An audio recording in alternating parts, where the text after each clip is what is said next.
Welcome to Catholic News World.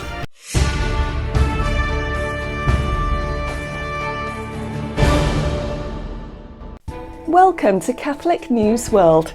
Please subscribe to our channel. My name is Steph. Here are this week's breaking news headlines. Worldwide, thousands join in prayer and fasting for Ukraine. The major Archbishop Sviatoslav in Ukraine said, "God, accept our fast and our prayer. May life conquer death. May the common prayer of the whole world bring peace to Ukraine."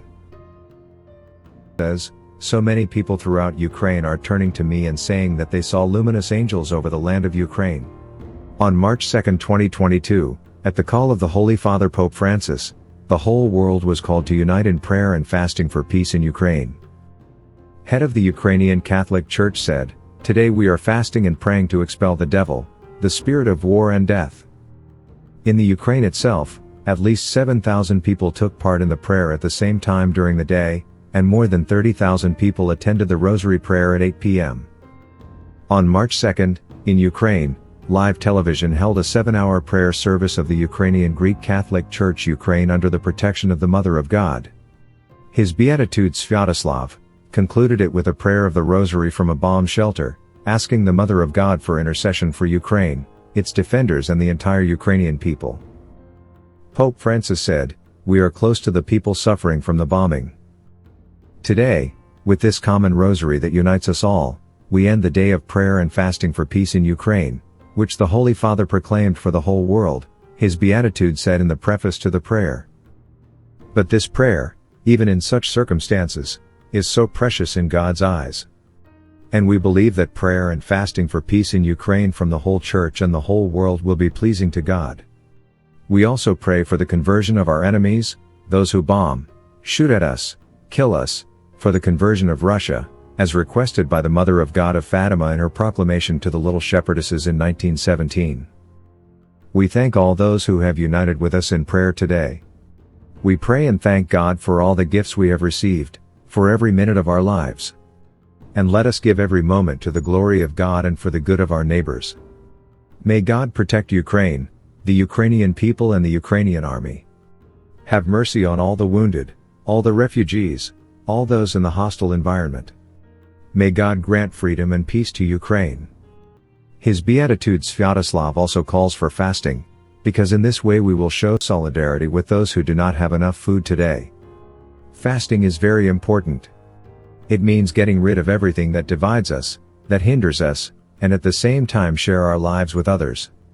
That is why this fast is so important today, to expel the one who divides, the devil, the spirit of war, the spirit of death, said the primate. On March 4, Archbishop Sviatoslav said, "Today we feel that Archangel Michael is fighting for Ukraine with the whole heavenly army. We are praying today, Archangel Michael and all the heavenly army, all the heavenly forces are disembodied, fight for Ukraine, overthrow the devil who attacks us, kills us, brings destruction and death," he said. A U.S. senator urged the Department of Justice to stop anti-Catholic crime, so that the tens of millions of Catholics in our country can continue to practice their faith safely. John Kennedy pointed out that the department never responded to a letter he sent in 2020 on violence against Catholicism, and that it has continued largely unchecked. He explained, "In August 2020, I wrote a letter to the Department of Justice expressing alarm over the violence in the United States aimed at Catholics and their institutions and property. In that correspondence, I highlighted examples of the senseless acts of destruction that had taken place. For example, rioters attacked a bookstore run by nuns, vandals demolished reverent statues, and arsonists set churches on fire. In one case, criminals targeted a church while worshippers were still inside. I concluded by asking that the department, which you now head, act swiftly and carefully to bring an end to these heinous crimes."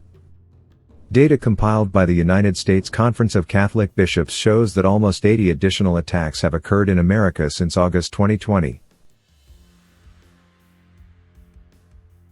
Catholic bishops of the Ukraine asked Pope Francis to consecrate Russia and Ukraine to the Immaculate Heart of Mary in an open letter.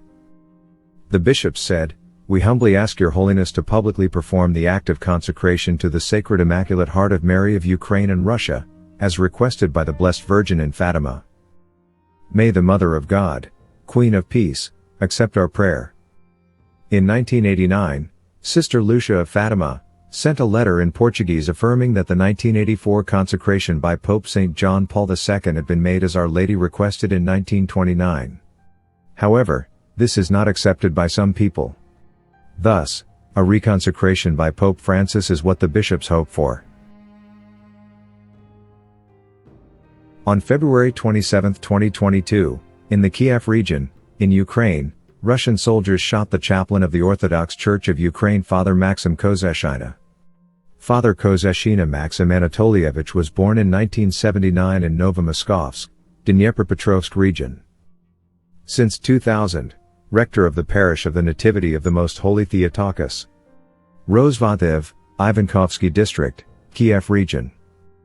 A report indicated he was returning to his family, his wife and 2 young daughters. Orthodox priests are permitted to be married. The Orthodox priest was killed right in the middle of the road, when he had only a cross and an icon in his hands. For 3 days the body could not be taken away. Please pray for the repose of his soul. The Archdiocese of San Francisco, on March 2, 2022, reported to the FBI an apparent cyber attack during an online Rosary for Peace in Ukraine, led by Archbishop Salvatore J. Cordileone. Archbishop Cordileone's Rosary for Peace followed the lead of Pope Francis, who called for prayer and fasting for peace in Ukraine on Ash Wednesday. An unprecedented number of requests to access the website temporarily knocked the website offline during the Rosary. The evidence strongly suggests it was a cyber attack, said Father Patrick Summerhays, Vicar General and moderator of the Curia. The Rosary page was definitely the cause of the outage. Watch our programme every Friday at 7:30 p.m. Thanks for watching. Please subscribe to Catholic News World channel. God bless.